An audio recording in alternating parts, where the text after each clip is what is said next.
There is a massive difference between winning a basketball game and barely escaping one. On Wednesday night inside Crypto.com Arena, the Indiana Fever did not look like a championship contender. They looked vulnerable, shaky, completely out of control. This was supposed to be the easy game, the get-right game. The perfect bounce-back opportunity against the Los Angeles Sparks team that finished dead last in the Western Conference last season. Instead, the Fever nearly collapsed in front of the entire league. 24 turnovers, broken three-point shooting, questionable coaching decisions, a double-digit lead that nearly disappeared in the fourth quarter. And if Clark and Kelsey Mitchell do not take over late, we are having a completely different conversation today. Yes, the Fever escaped Los Angeles with an 87-78 victory. But do not let the final score fool you. This was not domination. This was survival. Welcome back to WNBA Pro. Today we are breaking down the ugly, uncomfortable truth behind Indiana's first win of the season. While fans are celebrating the result, serious basketball analysts are already seeing the warning signs. Because what happened against the Sparks was not the performance of a championship contender. It was the performance of a team struggling with sloppy execution, unreliable shooting, late-game discipline, and major rotational questions. And the scariest part, this was supposed to be the easy part of the schedule. So, hit that subscribe button, turn on the notification bell, and let us dissect the anatomy of one of the ugliest wins of the young WNBA season. Whoa. That got a little hairy at the end of this game. At the end of this game, it got a little hairy and wow, Clark kind of saved the day here in the last quarter of this game. But even with that in the second half, Indiana Fever had trouble scoring points. I mean, no doubt about it, they got a win, but the Sparks, they couldn't hit water if they fell out of a boat. Let us start by looking at what actually went right. Because in the midst of this chaotic basketball game, there were moments of genuine, undeniable brilliance. Even with the shooting struggles, Clark reminded everyone why she is already one of the most dangerous playmakers in basketball. She finished the night with 24 points, 9 assists, 4 rebounds, and 2 steals in 31 minutes of action. She was highly efficient inside the arc, shooting 9 of 17 from the floor overall, which is 52.9%. She was an absolutely perfect 5 for 5 from the free throw line. She was a +5 in the box score when she was on the floor. When Clark is engaged as a floor general, she is making passes that literally nobody else in the entire WNBA has the vision to see, let alone the skill to execute. She was threading the needle to Kelsey Mitchell in transition. She was finding Monique Billings on the pick and roll. She was hitting Sophie Cunningham right in the shooting pocket. For large stretches of the first half, she was in complete masterful command of the offensive system. And speaking of Sophie Cunningham, she delivered the exact bounce-back performance that WNBA Pro called for earlier this week. After her disastrous, invisible 0-point opener against the Dallas Wings, she stepped onto the floor in Los Angeles and looked like a completely different human being. She played 27 minutes and went 5 of 9 from the field, hitting 2 of her 5 3-point attempts for 12 massive points. She was a +4 on the night. The absolute best plus-minus rating on the entire Indiana Fever roster. That is the Sophie Cunningham this team desperately needs to survive. Not the passive player who vanished on opening night, but the aggressive, confident wing who takes big shots, hits them, and plays with an infectious energy. We also have to give massive, undeniable credit to Kelsey Mitchell. Mitchell is playing on a supermax contract and right now she is earning every single penny of it. Back-to-back dominant scoring performances. Against Los Angeles, she dropped 23 points on 9 of 17 shooting. She hit 3 of her 9 attempts from beyond the arc. Through the first 2 games of this young regular season, Mitchell is averaging an astonishing 26.5 points per game. She is completely locked in and quite frankly she is the offensive engine keeping this entire team afloat. Hunt. And finally, Monique Billings, the forgotten piece of the off-season puzzle. She stepped into the starting lineup and played 26 tough, gritty minutes, 9 points, 8 rebounds, 50% shooting from the floor. She brought a level of physicality to the paint that the Fever desperately lacked. But ladies and gentlemen, that is where the good news officially ends. Because when you peel back the layers of this 87-78 victory, you expose a team that is fundamentally broken in several critical areas. 17, she still cannot find her 3-point shot. I don't know what's going on. I think that's something that's consistent in my opinion with an injury of some sort. Whether it's lower body, whether it's a back, whatever it is. By the way, Lexi Hull now wearing a back brace. I was in the Ben Daniel podcast chat tonight. We were joking. They're going to end up having the whole team in a brace if we're not careful. Let us talk about the biggest concern coming out of this game. Caitlin Clark's three-point shooting against the Los Angeles Sparks. Clark went 1 for 7 from beyond the arc. 1 for 7. That is 14.3%. Through the first 2 games of the season, she is shooting just 3 for 16 from deep. And that is surprising for a player who shot 40% during EIA qualifiers and spent the off-season working with renowned shooting coach Brandon Payne to refine her mechanics. Right now, the shot simply does not look fully comfortable. Her signature step-back 3 is consistently coming up short, hitting the front rim more often than we are used to seeing. That can sometimes point to fatigue, timing issues, or even lingering lower body discomfort early in the season. The good news for Indiana is that Clark is still impacting the game at an elite level as a playmaker and floor general, but the Fever offense reaches another level entirely when her perimeter shot is falling consistently. And then there are the turnovers. Clark committed 6 turnovers against Los Angeles after having 5 in the opener against Dallas. That is 11 turnovers in 2 games from your primary ball handler. Now, to be fair, many of these were aggressive, high-level reads against defenders who were jumping passing lanes early and pressuring the pick and roll. These were not simply careless mistakes. But at the professional level, execution matters. Against rebuilding teams, you might survive those mistakes. Against teams like the Aces or the Liberty, those possessions can turn into immediate points the other way. That is why ball security is going to be one of the biggest storylines to watch as the Fever continue adjusting to the pace and pressure of the early season. Yeah, got a little scary there at the end. Don't let anybody try to spin that this was some great defensive performance, because it was not. If they do, they are gaslighting you. They are absolutely gaslighting you. At one point I saw the Sparks were 13 for 37 shooting the ball. Now they scored a bunch of points in the last and while we are on the subject of unsustainable basketball, we need to have a very serious, very uncomfortable conversation about head coach Stephanie White and her rotational decisions. Because there is a massive elephant sitting on the Indiana Fever bench, and her name is Chattery Walker-Kimbrough. For the second consecutive regular season game, Chattery Walker-Kimbrough received a DNP, coach's decision. She did not play a single second. She sat on the bench in street clothes. Let me provide some context so you understand exactly how insane this decision is. During the preseason, Walker-Kimbrough was the best bench scorer on the entire Indiana Fever roster. She dropped 18 points in the preseason opener against the New York Liberty. She looked explosive. She looked comfortable in the system. She looked exactly like the veteran scoring punch this team desperately needs when the starters need to rest for. Let's make sure we do not get confused with that, folks. Wow. Final 8,778. Fever scored 20 and 19 in the third and fourth quarters respectively. Gave up 26 in the fourth quarter of this game. And escaped in LA, and yet when the regular season began, Walker-Kimbrough was suddenly pushed completely out of the rotation. And naturally, that decision raises even more questions when you look at Indiana's bench production against Los Angeles. And the Fever starting 5 scored 67 points. The bench scored just 20. Clark and Kelsey Mitchell combined for 47 points on their own, while the rest of the active roster combined for 40. That is a heavy workload for 2 players only 2 games into the season.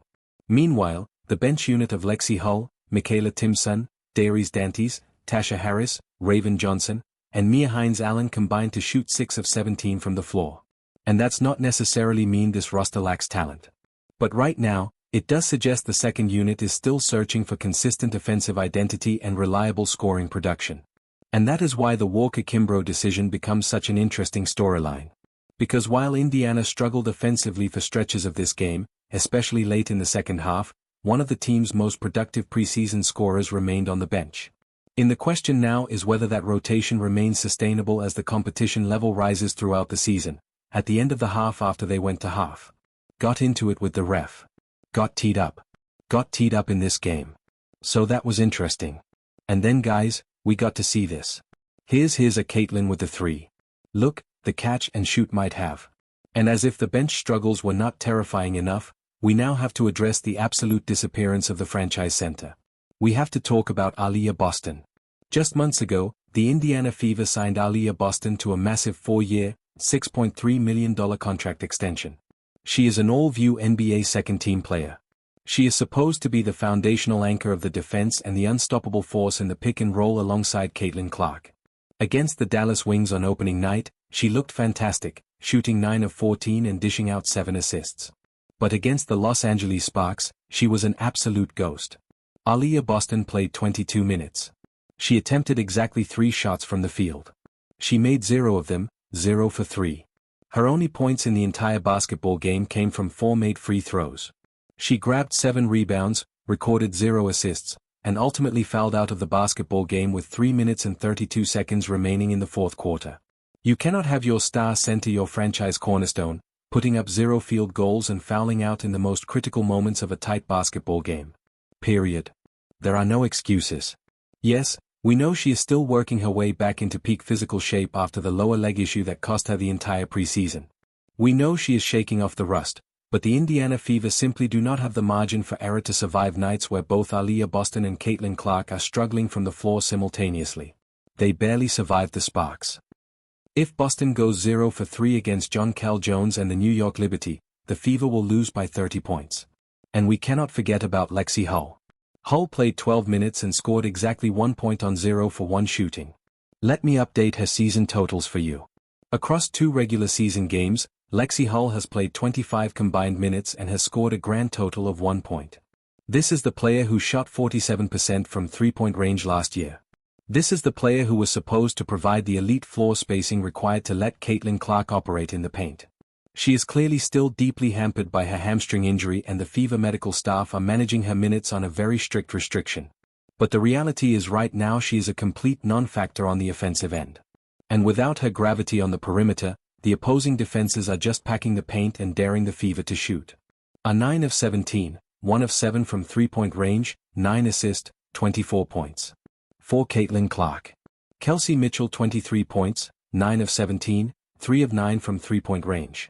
Sophie added in some valuable points tonight. She had 7 rebounds, 12 points. Monique Billings, 8 rebounds, 9 points in this ball game. And Kelsey Plum had 25 for the LA Sparks. Whoa. I got to tell you so what happens next? What is the real unvarnished takeaway from this 87-78 victory in Los Angeles? Do not let the post-game media scrums gaslight you. Do not let the local broadcasters tell you that the Indiana Fever played great, suffocating defense in the second half. The Los Angeles Sparks did not score 78 points because the Fever stopped them. The Sparks scored 78 points because they played reckless, disorganized, chaotic basketball. At one point in the third quarter, Los Angeles was shooting a miserable 13 for 37 from the floor. They missed wide-open layups. They threw the ball into the third row of the stands. They beat themselves. The Indiana Fever did not put on a defensive clinic. They just managed to be slightly less incompetent than the worst team in the Western Conference. If you look at the resume through the first 2 games of the 2026 season, you are not looking at a championship contender. On May 9th, they lost by 3 points to the Dallas Wings. On May 14th, they escaped by 9 points against the Los Angeles Sparks. They are relying entirely on the heroic heavy-minute performances of Caitlin Clark and Kelsey Mitchell. While the rest of the offensive system completely fails to launch, the star load is completely unsustainable. The bench production is virtually non-existent. The turnover rate is a massive liability, and the team-wide 3-point shooting is completely broken. A win is a win in the standings. They are officially 1-1 on the year. But the regular season is an absolute marathon, not a sprint. If head coach Stephanie White does not find a way to fix Caitlin Clark's shooting mechanics, integrate Chattery Walker-Kimbrough into the second unit and get Aaliyah Boston playing like a $6 million superstar every single night, this team is not marching toward a championship parade. They are marching directly toward an embarrassing, unceremonious first-round exit in the playoffs. The WNBA schedule does not get any easier from here. The real tests are coming, and the rest of the league is watching this game tape and licking their chops. What do you think, WNBA Pro family? Are you relieved they managed to get the victory, or are you terrified by the 24 turnovers and the complete collapse in the fourth quarter? Is it time to officially panic about Caitlin Clark's 3-point shot, or is it just early season rust? And why on earth is Shatori Walker-Kimbrough glued to the bench? Let me know your absolute most honest, raw opinions in the comments section below. I read every single one of them. Smash that like button. Subscribe to the channel for the most hard-hitting, mathematically accurate basketball analysis on the internet. But the deeper you study this game, the more one terrifying reality starts to emerge. Indiana is playing emotionally unstable basketball. 1 minute they look explosive, fast, creative, almost impossible to defend in transition. The next minute they look completely disconnected, as if 5 strangers were randomly thrown together at a local rec center. Championship teams do not fluctuate this wildly possession to possession. Championship teams impose structure. Indiana right now is surviving almost entirely on talent and shot creation from Clark and Kelsey Mitchell, and that formula becomes extremely dangerous over a 44-game season because eventually the legs get heavy, the rotations tighten, and opponents start scheming away your first options. And this is where the conversation gets uncomfortable for Fever fans who spent the entire offseason talking about titles, dynasties, and super teams. Because through 2 games, Indiana has not looked mentally sharp enough to survive against elite defensive teams. The spacing has been inconsistent. The off-ball movement has stalled for long stretches. There are possessions where players are standing still watching Clark dribble against traps while nobody cuts to the rim, nobody flashes middle, nobody relocates to the weak side corner. That is not sustainable offense. That is improvisation disguised as structure. The scary part is that teams are already adjusting to Clark differently than they did last season. Defenses are blitzing earlier. They are forcing the ball out of her hands near half-court. They are sending aggressive hedge defenders before screens are fully established. And Indiana still looks like a team trying to figure out counter-adjustments in real time. That is why the turnovers feel so alarming. It is not just the number itself. It is the type of turnovers. Lazy entry passes. Miscommunication on handoffs. Late recognition against traps. Those mistakes are indicators of a team that still has not fully developed chemistry under pressure. And while everybody will naturally focus on Clark because she is the face of the franchise, the reality is the Fever's biggest issue may actually be their lack of consistent two-way wings. This league has evolved dramatically over the last few seasons. The best teams now have multiple switchable perimeter defenders who can also hit open threes. Las Vegas has them. New York has them. Connecticut has them. Minnesota has them. Indiana right now does not consistently have that luxury. Sophie Cunningham gave them a spark offensively, yes. But defensively there were still moments where Los Angeles attacked her laterally and forced rotations behind the play. Lexi Hull, meanwhile, still does not look physically explosive enough to be the disruptive perimeter defender she was last season before the injury. And when those two are not fully functioning at a high level, suddenly the Fever become incredibly vulnerable on the wings. That vulnerability becomes even more obvious when Clark sits. Because despite all the excitement surrounding Indiana's roster construction, there is still a glaring issue with secondary creation. Who consistently organizes the offense when Clark rests? Who settles the team down when possessions become chaotic? Who can create high-quality looks late in the shot clock without forcing contested jumpers? Right now, that burden falls almost entirely onto Kelsey Mitchell. And to Mitchell's credit, she has been phenomenal. There were moments in Los Angeles where she looked like the only player on the floor capable of generating offense without needing a perfect setup. Her footwork in the mid-range was elite. Her pull-up jumper looked automatic at times. She attacked gaps aggressively. But here is the problem. Asking Kelsey Mitchell to carry this level of scoring responsibility every night is incredibly dangerous over a long season. Defenses will adjust. Legs will tire. Efficiency fluctuates. That is why Indiana was supposed to have more offensive balance this year. Instead, through 2 games, they look more top-heavy than ever. And then there is the defensive side of the ball, which honestly might be the most concerning issue of all. Because despite the final score, Indiana's half-court defense still has serious cracks. Rotations are late. Communication on switches has been inconsistent. Closeouts are undisciplined. The Sparks missed a shocking number of open looks that better teams absolutely will convert. There were multiple possessions where Kelsey Plum got downhill far too easily. There were possessions where weak-side defenders completely lost shooters in transition. There were possessions where Indiana failed to box out after otherwise solid defensive possessions.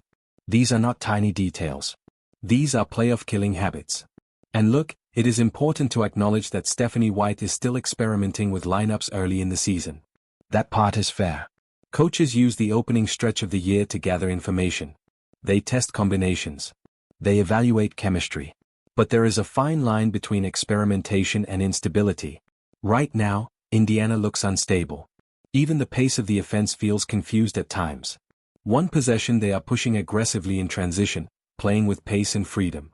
The next possession they are walking the ball up the floor and running stagnant half-court sets that drain the shot clock. The identity shifts constantly. Great teams know exactly who they are. Indiana still appears to be searching for that identity. And that brings us back to Clark because whether fans want to admit it or not, everything about this team ultimately revolves around her development curve. Not just her scoring. Not just her shooting. Her leadership. Her composure. Her ability to control tempo. Her decision-making against pressure. Those are the things that elevate teams from exciting to elite. The encouraging part is that Clark already looks far more comfortable attacking inside the arc. Her finishing was significantly stronger against Los Angeles than it was during stretches of last season. She absorbed contact better. She manipulated defenders with hesitation dribbles. She used angles more effectively around the rim. Those are real signs of growth. But the three-point shot remains impossible to ignore because it changes the geometry of the entire floor. When Clark is hitting from deep consistently, defenders panic. They pick her up near half-court. They overextend. They open driving lanes for everyone else. But when the shot is not falling, defenses become more comfortable collapsing into the paint and shrinking space around Boston and Mitchell. And honestly, the mechanics do look slightly different right now. The release appears a little flatter at times. The lower body rhythm does not look fully synchronized yet. There are moments where she almost seems to guide the ball instead of firing confidently through the shot. That could absolutely just be early season timing issues. But if it continues another few weeks, then it becomes a legitimate storyline. Because whether people like it or not, superstar players are judged differently. Clark knows that. Every possession is analyzed. Every missed shot becomes a debate segment. Every turnover becomes a social media war. That pressure is real. And to her credit, she still impacted the game